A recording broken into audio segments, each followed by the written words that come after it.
Hello, and thank you for giving me the opportunity to speak to you today. Before I begin my presentation, I would just like to give you a little guided tour of the virtual auditorium that I'm speaking to you now. This is my primary view, but I can change my camera angles just to have a conversation directly with you, a different view of myself and the screen, the whole presentation screen shown, which is what I'm going to be using most of the time, a distant view, and even the auditorium, which, as you'll see, is empty at the moment. So, to begin my presentation, my name is David Wortley. I'm a Vice President of the International Society of Digital Medicine, and what I want to talk to you today about is the role of wearable technologies and lifestyle medicine in healthy aging. This is the theme of what I'm going to cover, the challenges of non-communicable diseases, shifting from cure to prevention, having a look at what lifestyle medicine is, which I think is crucial to the future of healthy aging, give you some details about the British Society of Lifestyle Medicine key pillars of lifestyle behaviours. I'm going to speak about the consumer digital technologies that I use and that are increasingly powerful for helping with digital health, give you some examples of how you can use technology for diet, exercise and also mental health, have a brief discussion about healthy active aging, and then cover some conclusions. So having shown the presentation, I will go back to full screen for my presentation. Now, one of the reasons for talking to you today is the fact that today the primary cause of mortality is non-communicable diseases. And you can see on the chart on the left-hand side things like cardiovascular diseases and cancer, respiratory diseases, digestive diseases, far exceed any of the infectious diseases. And in fact, some deaths, in fact traffic accidents, are a bigger cause of death than COVID-19. So non-communicable diseases, or NCDs, they're basically lifestyle related and they top the chart. So this is really, if we're going to create a sustainable, healthy aging society, this is what we need to tackle. In addition, because of the problems and all the pressures on general practitioners and health services, today we have what I call the comorbidity challenge, which is basically because it's easiest for general practitioners to prescribe a pharmaceutical solution to a medical problem rather than explore deeper. And unfortunately, you can get clashes between different pharmaceutical interventions, and unfortunately there is a very high incidence of death because of wrong prescriptions or medical errors. And the picture that I'm showing on the screen there is based on the situation that we had with my partner's father, Eric Jepson, who came to live with us for the last year of his life.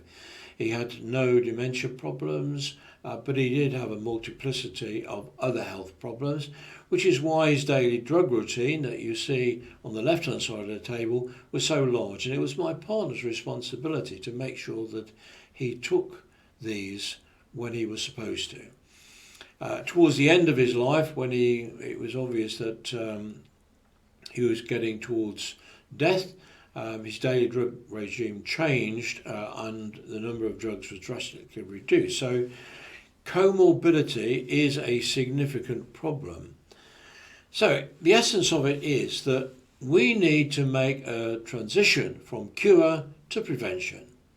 And to do this, we need to make behavioural changes in our lifestyles. In fact, the former head of the National Health Service in the UK stated that it was quite clear that the best chance we have for increasing our lifespans and overall improving our health in older age is to adjust our personal behaviours and to do so at an early age. But how can technology solve this problem?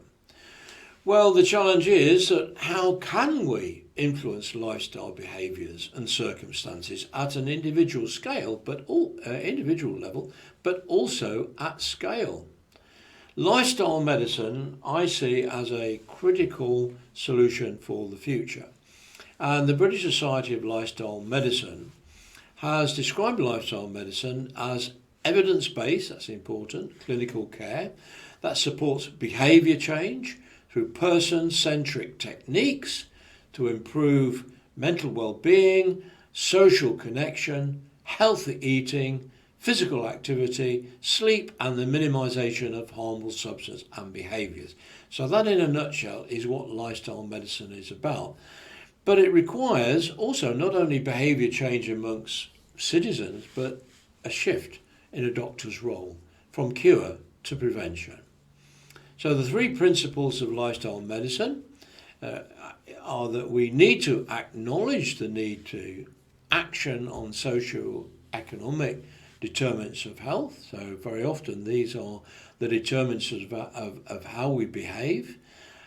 We need to have a pillar of proven techniques to support people for sustainable lifestyle changes.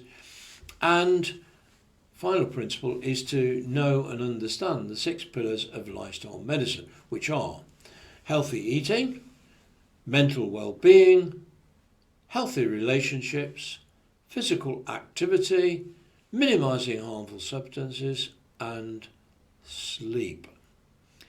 So these are the key health and well-being influencers that can make a difference. Diet, exercise, hydration, sleep, mindfulness and stress management, and social support. And I'm going to be looking at the role of consumer digital technologies. And basically, these are measuring key influences on our lifestyle behaviours.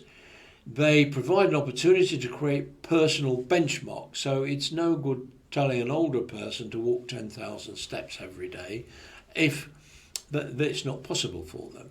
But they can create their own personal benchmarks which help them to improve whatever it is, exercise, diet, etc. You need to set achievable goals, build a supporting environment, provide supporting digital therapies where that is appropriate, and above all, encourage personal responsibility in managing our health. So these are the enabling technologies that may make it possible. Primarily be wearable devices. Smartwatches are probably the most well known because these are devices that collect the data, sometimes in real time, sometimes in batch mode. These deliver the data via smartphones and mobile applications. So that is what we see, and that is how we monitor our health. But to be able to provide us with advice and guidance, and to be able to do this in an ethical and a safe way, we need other technologies like artificial intelligence, high-speed connectivity, cloud computing, and immersive technologies and gamification, which address our psychological aspects of healthy aging. So here I'll look at some of the technologies that are available today. Exercise technologies. These are the technologies which I started using 10 years ago and made such a difference to my health, physical and mental, and my lifestyle. I started off with a device called the Jawbone Up, which was simply a band which connected to mobile applications. Over the last 10 years, I've road tested many different wearable devices, smartwatches, etc. And today I use a Fitbit Sense, but I also use other devices which are more medical grade and have a wider portfolio of vital signs to collect. So this is where we've gone from fitness trackers to medical grade devices. We've done this over the last 10 years. And here's some examples of wearable device mobile dashboards. These give you things like, as you see on the left-hand side, which is what I got with the jawbone up 10 years ago. It measured my physical activity, it measured my sleep quality, and it also allowed me to track the quality of my diet. So even 10 years ago, we had some very powerful solutions. And this is what it did for me back in 1998. You can see I was quite a fat guy, and in 2011 you can see my stomach protruding. And it all started really in May 2013 when a series of different incidents, nothing to do with any bad health, led me to try and gamify my own health using wearable technologies. And substantial improvements in physical and mental health are achievable if you adopt these approaches. Diet technologies, it's been my experience that actually diet is more important than physical activity. And here are a few screenshots from the device that I use, the Fitbit Sense, that shows some information about the food that I eat, its calorific value, its nutritional value, and giving me some advice on the kind of things that I could eat to improve my whole nutrition aspect. Epigenetics is science which allows you, based on your DNA, to create a set of personalised diet and exercises. And these are some examples of an application called Voodoo, which analyses your DNA and then provides you with a personalised diet and exercise routine based on your metabolism and your DNA profile. So for the future, diet and nutrition. Well, personalised diet and nutrition based on epigenetics and medication are now under proof of concept. Artificial intelligence and machine learning applications are now beginning to recognise both purchased food and cooked food and will calculate their nutritional value for you without you having to try to key in and identify the quantity that you're eating. Today we have personalised food delivery services for both ingredients and pre-cooked meals, and I can see in future we are likely to be able to link those to the kinds of devices and the tools available that are able to identify what is best for our personalised health. And in future, we will get feedback from biometric data collected from wearables, and that will be used to influence our behaviours. Hydration technologies, these probably not used very often, but it's a way of prompting you to drink the 5 glasses of water every day and learn new habits. So there are actually bottles, and that's an example on the left-hand side, and mobile applications which prompt you and nudge you to drink water on a regular basis. Sleep technologies are developing all the time. My wearable devices track my sleep, and they have done for the last 10 years, and provide me with personalised advice which hopefully will help to lead to new habits. Stress management technologies are also developing. We do live in a very stressful world, and these technologies increasingly measure our level of stress. They set personal benchmarks on a range of criteria, set us goals, so which is the gamification element, provide us with feedback, and hopefully that leads to changes in our habits. Social support technology is also very important, and this is a Facebook portal, because today families tend to move away and be separated, unlike the communities that 40 or 50 years ago, where many people spent their whole life in the same community. People move away from their family, from their birthplaces, and so these kind of technologies can help to prevent loneliness and isolation, which is one of the big causes of problems in older life. So to deliver healthy active aging, we need to create new lifestyle behaviour habits and do so at as early age as possible. But for older people, the technologies must be plug and play. It's no good having something that's complex to set up. It needs to be able to plug it in and use it straight away. And a lot of mobile applications you can do that with. You can combine realistic challenges with fun, so there is the motivation to develop these good habits. A lot of these applications connect and engage with family and community, so you're not trying to do it on your own. And the technology provide feedback and diagnostics, not only for health tracking, but also for motivation, giving users control over their own health. So in conclusion, lifestyle medicine, in my opinion, is key to preventative health care.